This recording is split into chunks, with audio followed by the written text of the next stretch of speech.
La Misión Nacional Colombiana y la Iglesia Betania de la Reforma Labranza de Dios presentan su programa Estudiemos la Biblia, con la dirección de Leonel y Bélgica Ortiz.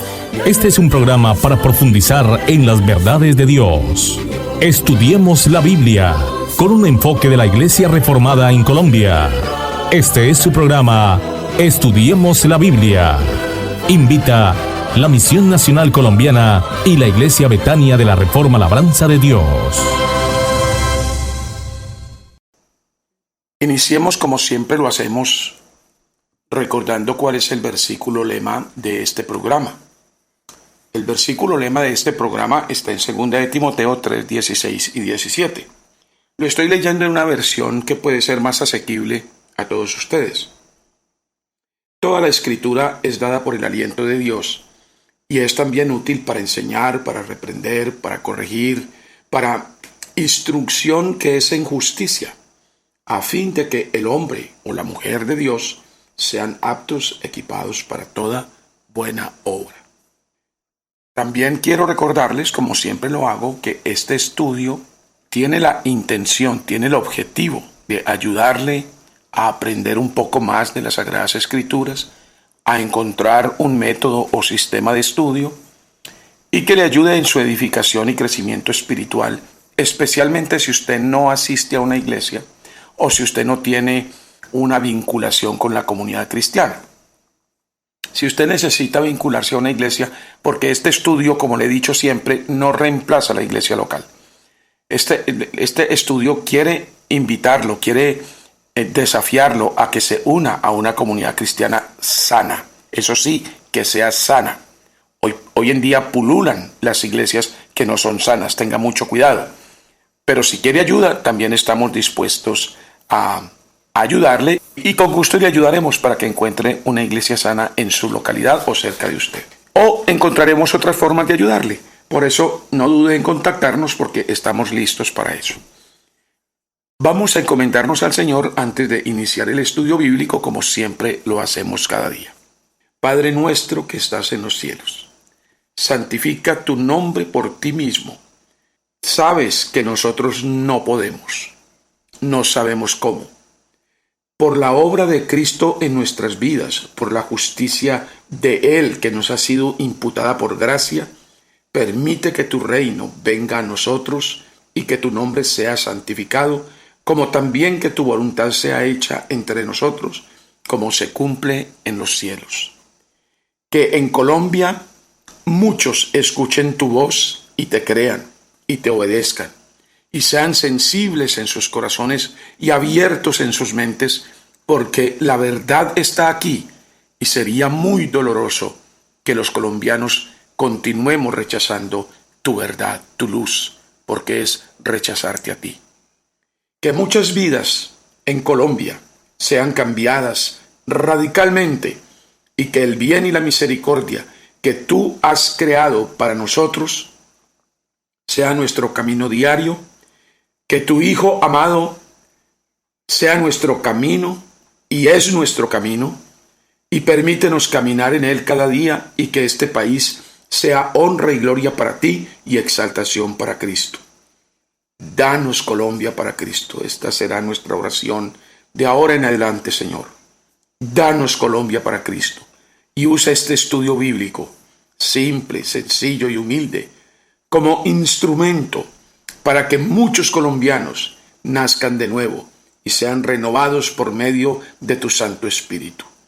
Socórrenos con tu gracia para que podamos leer, entender y explicar tu bendita palabra con fidelidad y ajustados a tu voluntad. Que muchos de los que asisten a nuestra iglesia IBR Labranza de Dios de Villavicencio lo escuchen, lo sigan, lo estudien con responsabilidad y con dedicación. Que muchos de Rocío del Hermón aquí en Villavicencio también lo sigan, lo escuchen y lo estudien. Te imploramos todas estas cosas en el poderoso nombre que es sobre todo nombre, el de tu Hijo amado, nuestro Señor Jesucristo. Amén. Amén. Evangelio de San Lucas, capítulo 15, versículos 1 al 7. Se acercaban a Jesús todos los publicanos y pecadores para oírle, y los fariseos y los escribas murmuraban diciendo: Este a los pecadores recibe y con ellos come. Entonces él les refirió esta parábola diciendo: ¿Qué hombre de vosotros, teniendo 100 ovejas, si pierde una de ellas, no deja las 99 en el desierto y va tras la que se perdió hasta encontrarla? Y cuando la encuentra, la pone sobre sus hombros gozoso, y al llegar a casa, reúne a sus amigos y vecinos diciéndoles: Gozaos conmigo, porque he encontrado mi oveja que se había perdido. Os digo que así habrá más gozo en el cielo por un pecador que se arrepiente que por 99 justos que no necesitan el arrepentimiento. Qué manera de enseñar de nuestro Señor Jesucristo, tan tierna, tan gráfica, tan práctica, tan acertada. En lo que acabamos de escuchar, antes de ir a cualquier otro comentario, quiero compartirles una advertencia que a mí me parece que es útil. Y la advertencia es primero para mí. Debemos evitar dos extremos en nuestra vida cristiana, en nuestra práctica cristiana.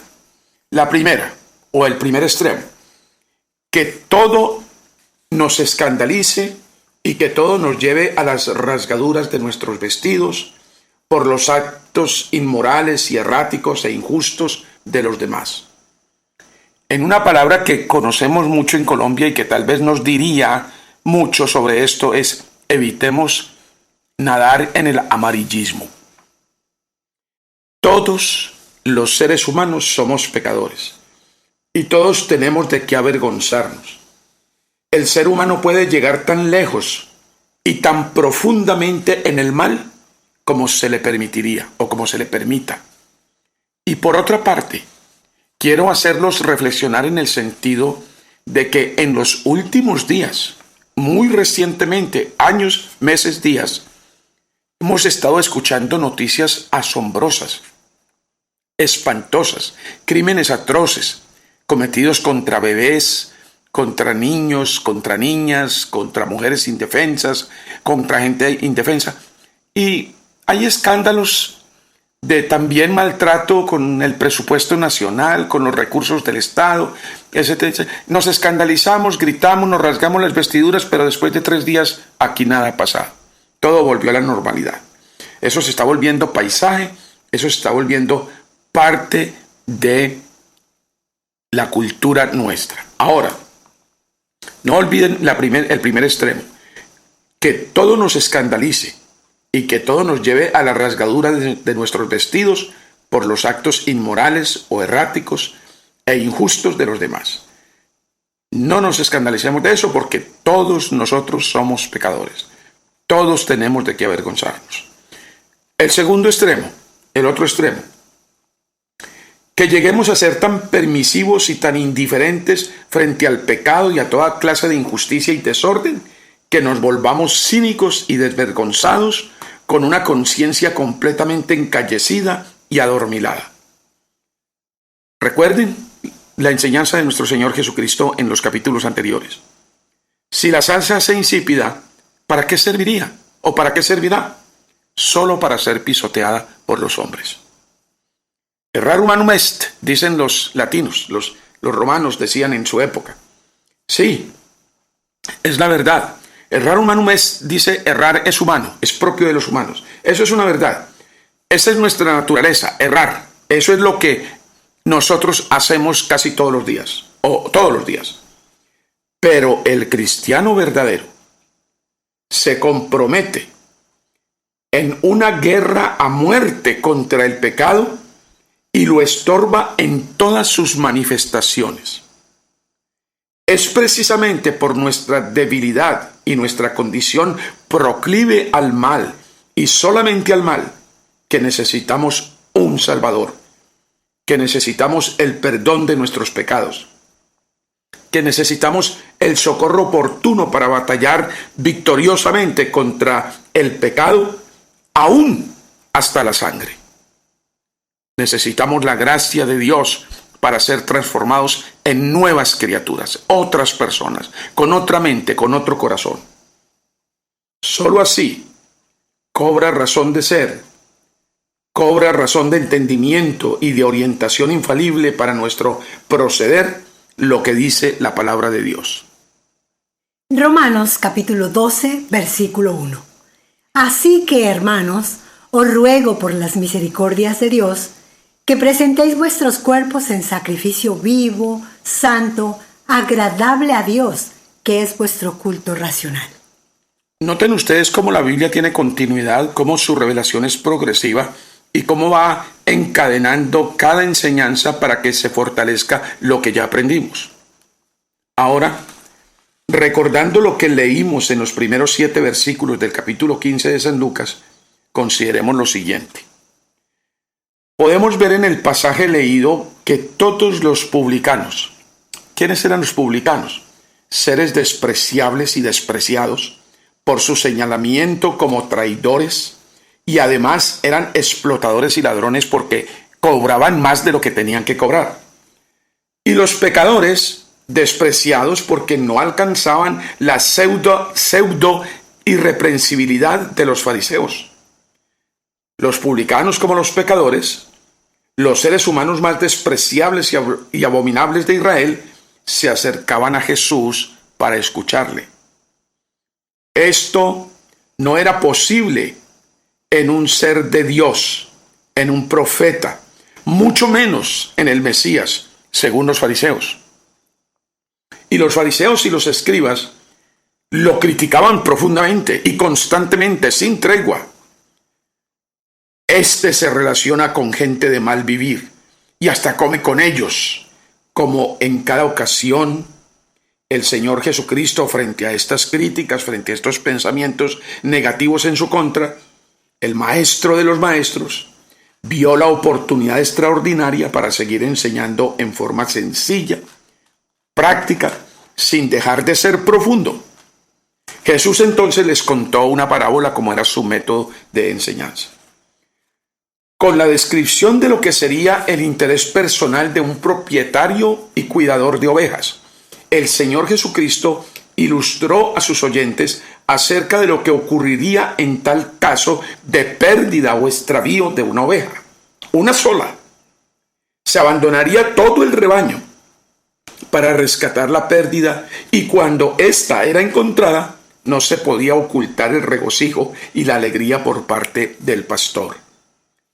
El Señor entregó esta parábola a sus oyentes para ilustrarles lo que sucedería o lo que sucede y sucederá en el cielo cuando un pecador, un publicano odioso y traicionero, se convertiría o se convertirá. Cualquier pecador que se convierte, ¿qué es lo que suscita? ¿Qué es lo que hace que suceda en el cielo? Alegría y festejo. La expresión del Señor Jesucristo, al decir que de la misma manera nos asegura que habrá más alegría en el cielo el que se arrepienta un pecador que 99 justos que no sienten la necesidad de arrepentirse. Ahora, no está hablando de quienes hayan sido justificados, está hablando de quienes se creen justos. Probablemente este es el capítulo que mejor conocen y más quieren muchos lectores del Nuevo Testamento. Se le ha llamado el Evangelio dentro del Evangelio, porque contiene la quinta esencia de la buena noticia que Cristo nos vino a traer. Él no vino a buscar justos, o los que se creen justos, sino que vino a buscar a aquellos que reconocen y son conscientes y lo ven claramente en ellos mismos, que son pecadores. El problema número 1 de la mayoría de los seres humanos es que no se consideran pecadores. Tienen un código muy preciso, como los fariseos del tiempo de Jesús, que les permite juzgar quién o qué es pecado o pecador, delincuente, o qué es delito o qué no es delito, qué es injusticia o qué es justicia, quién es injusto o quién no lo es. Y la mayoría de las veces, ellos están dentro de las categorías de los que no entran en ese código de inmorales o de desobedientes o de rebeldes o de pecadores.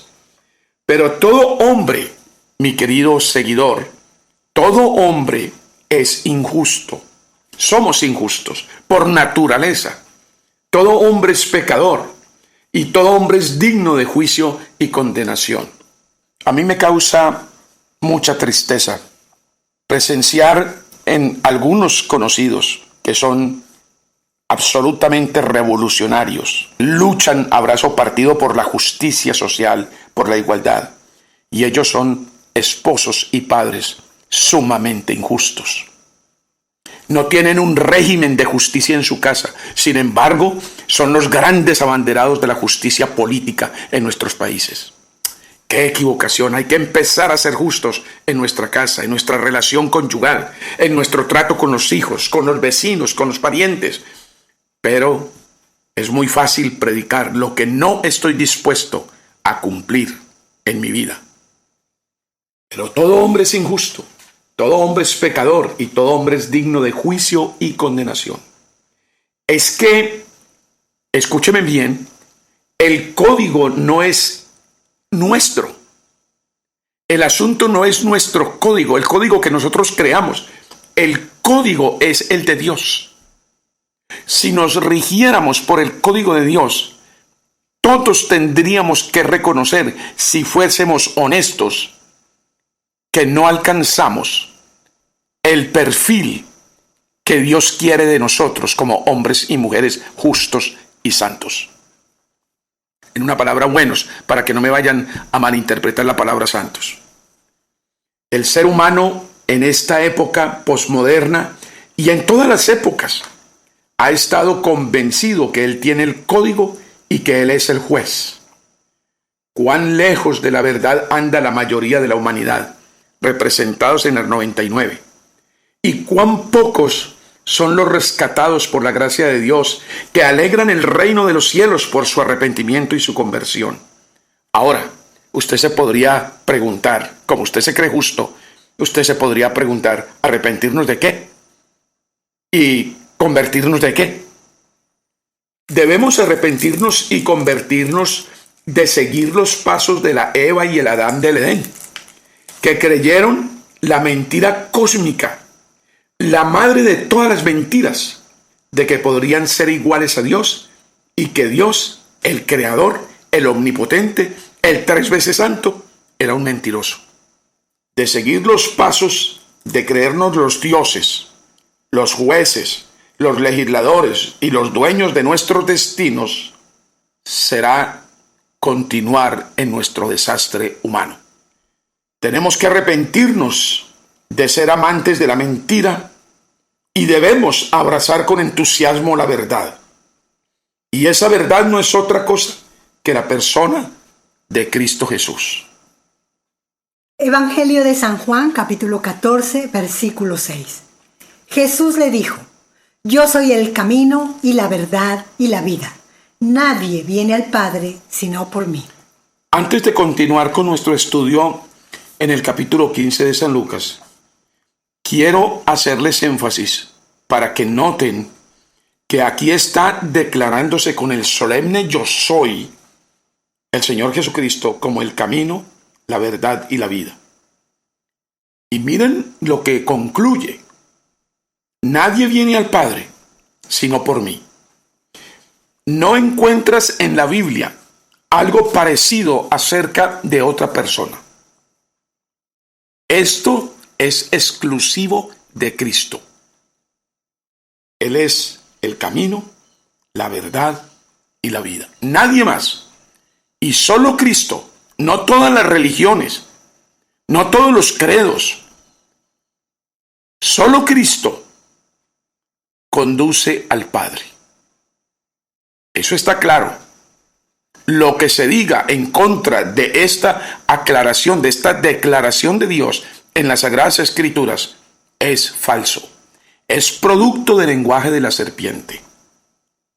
Ahora sigamos reflexionando en el capítulo 15 del Evangelio de San Lucas.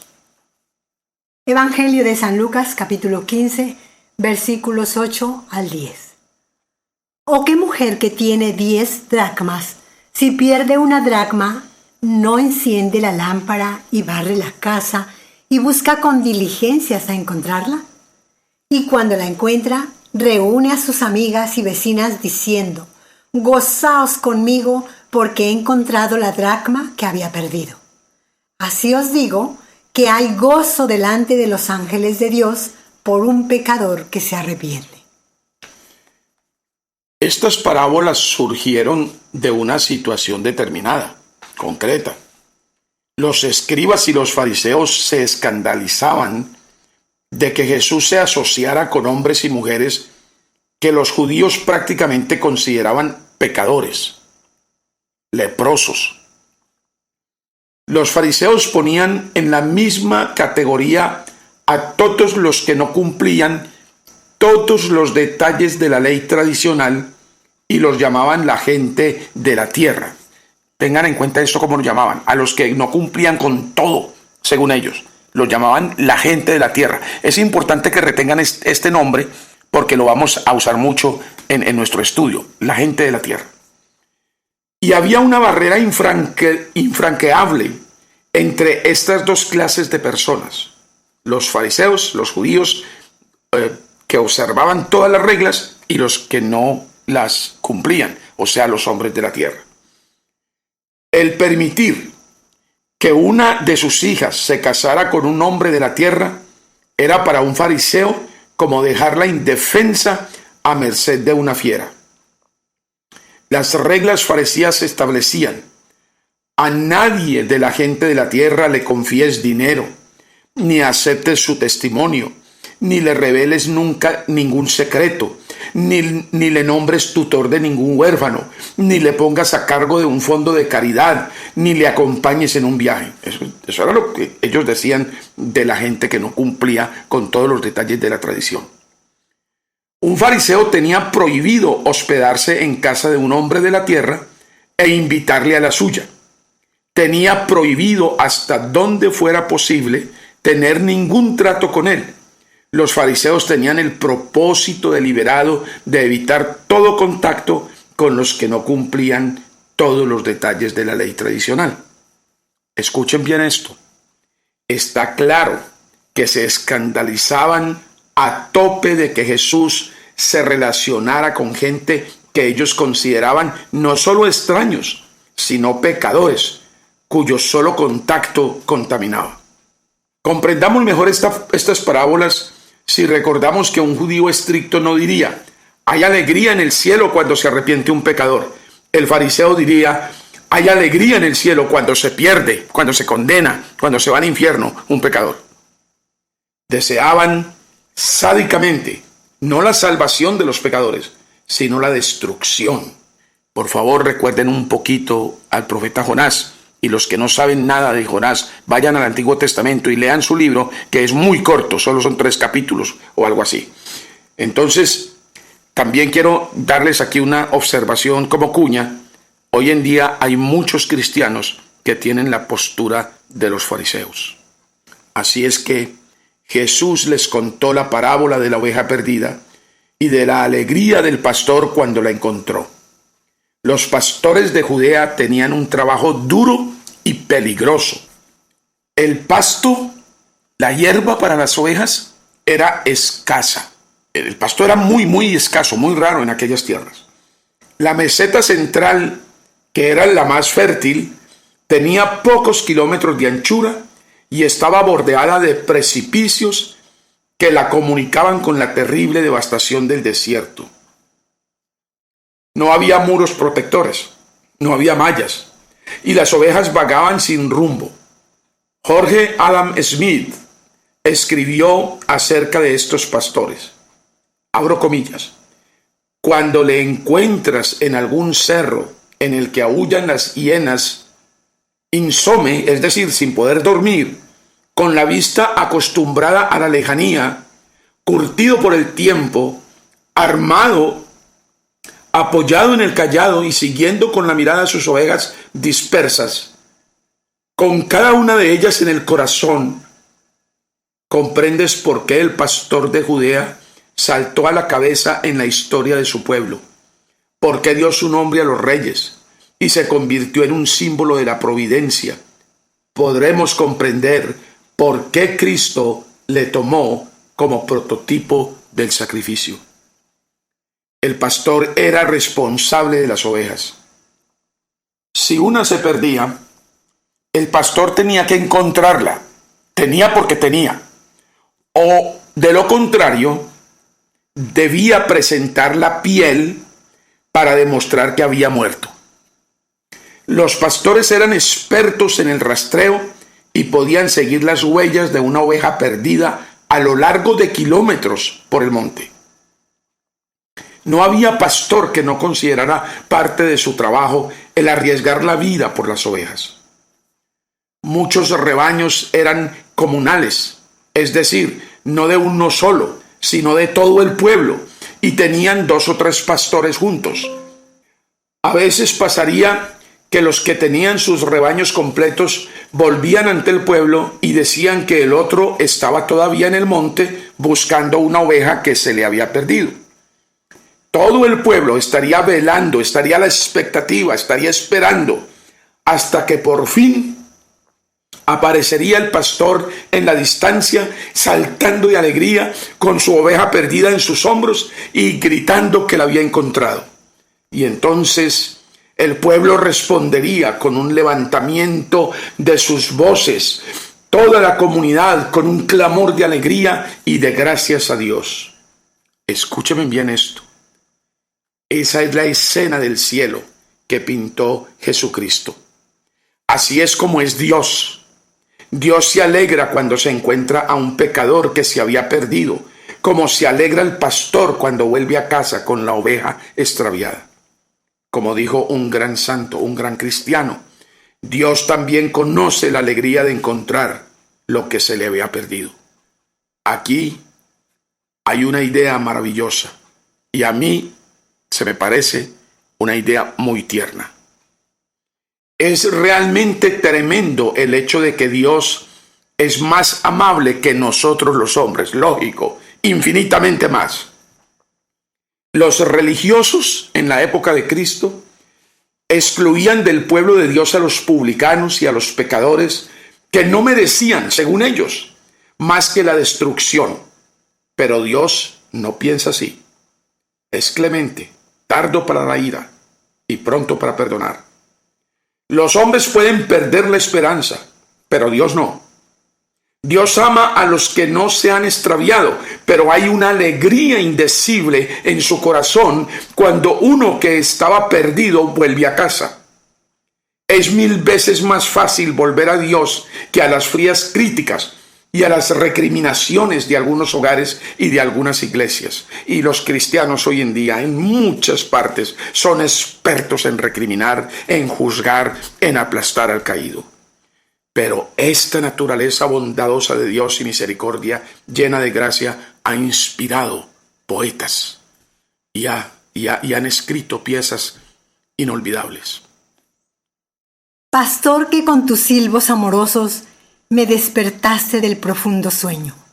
Tú, que hiciste callado de ese leño en que tiendes los brazos poderosos. Vuelve los ojos a mi fe piadosos, pues te confieso por mi autor y dueño, y la palabra de seguir te empeño tus dulces silbos y tus pies hermosos. Oye, pastor, pues por amores mueres, no te espante el rigor de mis pecados, pues tan amigo de rendidos eres. Espera, pues, y escucha mis cuidados. Pero, ¿cómo te digo que me esperes si estás para esperar los pies clavados? Autor Lope de Vega. Conmovedor, ¿verdad? Increíble himno de alabanza a Cristo Jesús, el buen pastor.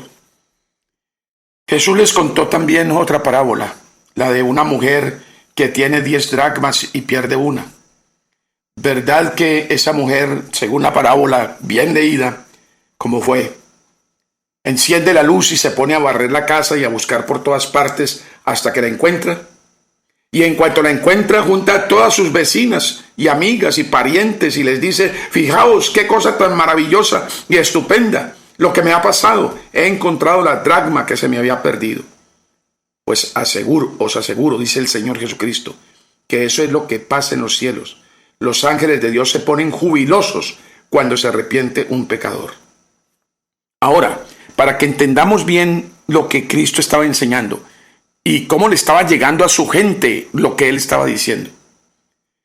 Que se perdiera una moneda en la casa de unos campesinos de Palestina no sería difícil, pero sí sería muy difícil encontrarla. Las casas eran oscuras, sin más ventanas que un círculo, una ventana redonda de un par de palmos de diámetro, realmente muy pequeñas. El suelo era de tierra, cubierta de paja o de cañas. Así es que era como buscar una aguja en un pajar, cuando la mujer estaba buscando su moneda. La mujer se puso a barrer con la esperanza de ver brillar la moneda u oírla tintinear. Hay dos razones por las que la mujer tendría tanto interés en encontrar la moneda. Primera, puede que fuera sencillamente por necesidad. Era el jornal de un día en Palestina en aquella época. Una dracma. Los obreros vivían al día, como mucha gente hoy en Colombia vive al diario. Tal vez el perder aquella moneda desequilibraba la economía familiar o ponía en peligro la comida del día. Segunda posibilidad, puede que fuera por una razón más romántica. El adorno de una mujer casada era una diadema formada por 10 moneditas de plata enlazadas con una cadenita también de plata. Era el equivalente del anillo de boda, cuyo valor era aún superior al precio normal de cualquier adorno como estos. Se consideraba algo tan personal que no se podía expropiar por deudas, no se podía dar en empeño, no se la podían embargar. Tal vez se trataba de una de esas monedas de la diadema de la mujer casada que se le cayó y se le extravió, y la mujer la buscaba como buscaría una casada ahora su anillo de boda. Es fácil imaginar la alegría de la mujer cuando vio relucir la moneda y la pudo apretar cariñosamente entre sus dedos otra vez. Así es Dios, querido seguidor. Eso es lo que Jesús dijo en la enseñanza. Así es Dios. El júbilo de Dios y de todos los ángeles cuando vuelve al hogar un pecador es como el de un hogar que recupera el sustento del día, o como el de una mujer que había perdido algo muy personal y valioso y lo encuentra otra vez. Ningún fariseo habría soñado que Dios fuera así. Un gran pensador judío ha admitido que esto que Jesús enseñó acerca de Dios es algo completamente nuevo, que Dios busca a los hombres y se alegra cuando vuelven a estar con Él. Es una idea completamente ajena a una mentalidad farisea. Ahora, hoy en día hay muchos que dicen que ellos son los que buscan y encuentran a Dios. Qué engañados están, qué errados. Y necesitan pensar, reflexionar, estudiar en la Biblia, porque la verdad es que es Dios el que nos encuentra. Es Dios el que nos busca. Los judíos podrían haber llegado a creer que si uno se humillaba hasta lo último y se postraba ante Dios suplicando misericordia, tal vez le concedería el perdón. Pero nunca se les habría ocurrido pensar que Dios buscara amorosa e insistentemente a los pecadores y los atrajera hacia sí mismo. Nosotros creemos en este amor de Dios, porque lo vemos encarnado en Jesucristo, el Hijo de Dios, que vino a buscar y a salvar lo que se había perdido. Eso es Dios. Este programa, este estudio bíblico, este podcast, como lo quieras llamar, es el testimonio vivo del acercamiento de Dios a los hombres, a ti personalmente que me estás escuchando, buscándote. Espero que ya te haya encontrado. Vamos a leer una porción de las Escrituras que nos ayude a entender mejor, bajo la guía del Espíritu Santo, todo lo que estamos tratando de enseñar. Evangelio de San Mateo, capítulo 9, versículos 11 al 13. Cuando vieron esto los fariseos, dijeron a los discípulos: ¿Por qué come vuestro maestro con los publicanos y pecadores?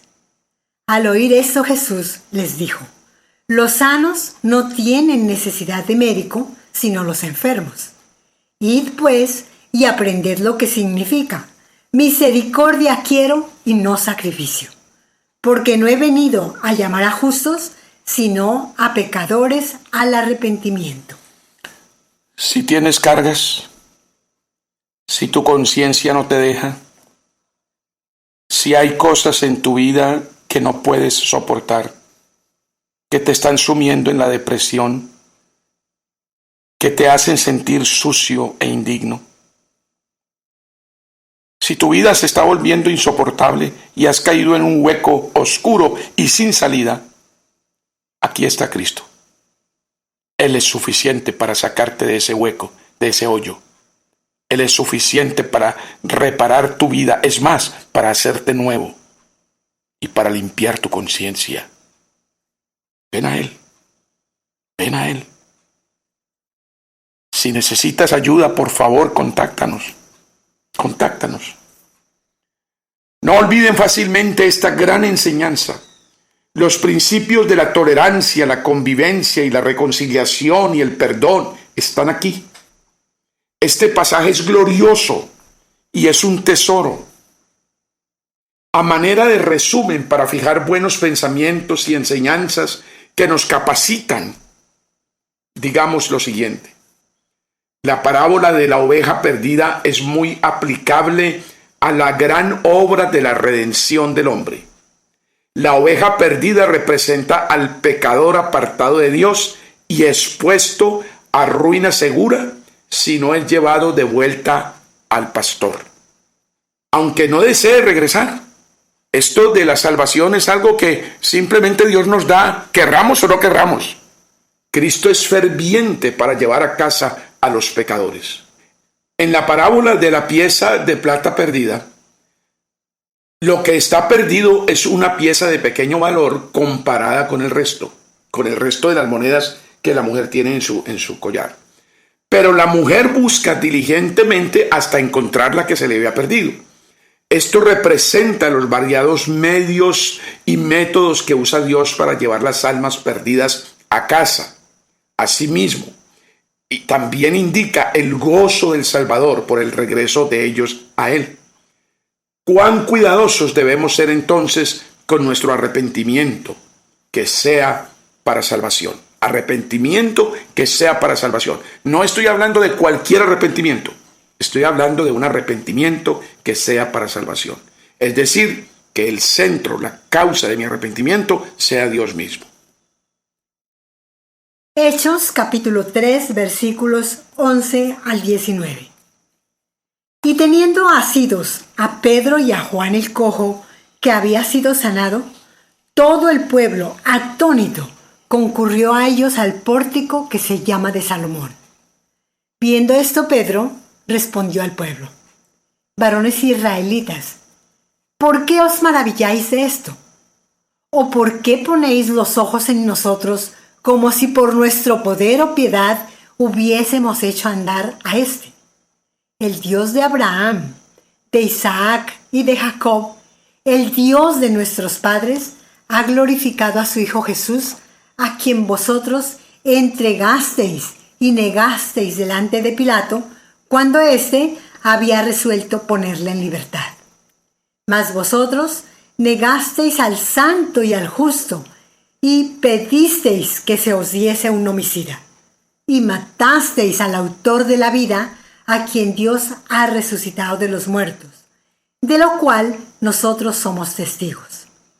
Por la fe en su nombre, a este que vosotros veis y conocéis, le ha confirmado su nombre.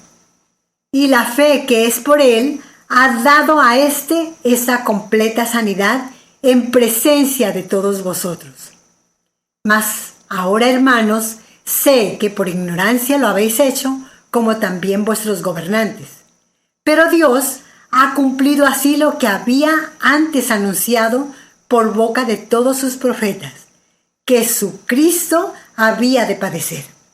Así que arrepentíos y convertíos para que sean borrados vuestros pecados, para que vengan de la presencia del Señor tiempos de refrigerio. Amén. Con esta reflexión los dejo, mis queridos seguidores. Espero que hayan aprendido y espero que puedan leer de nuevo esta porción de las Escrituras o escucharla y reflexionar y sacar conclusiones. No olviden que nuestros teléfonos son el 311-480-9545 y el 311-848-4052 con la aplicación WhatsApp. 311-480-9545, 311-848-4052, el correo electrónico beliortiz@gmail.com y nuestra página web www.ibrlabranzadedios.com. Espero que nos contacten y estaremos listos con todo el corazón para ayudarlos. Los amamos mucho en Cristo Jesús y hasta el próximo estudio bíblico. Estudiemos la Biblia con la dirección de Leonel y Bélgica Ortiz. Este es un programa para profundizar en las verdades de Dios. Estudiemos la Biblia con un enfoque de la Iglesia Reformada en Colombia. Este es su programa Estudiemos la Biblia. Invita la Misión Nacional Colombiana y la Iglesia Betania de la Reforma Labranza de Dios.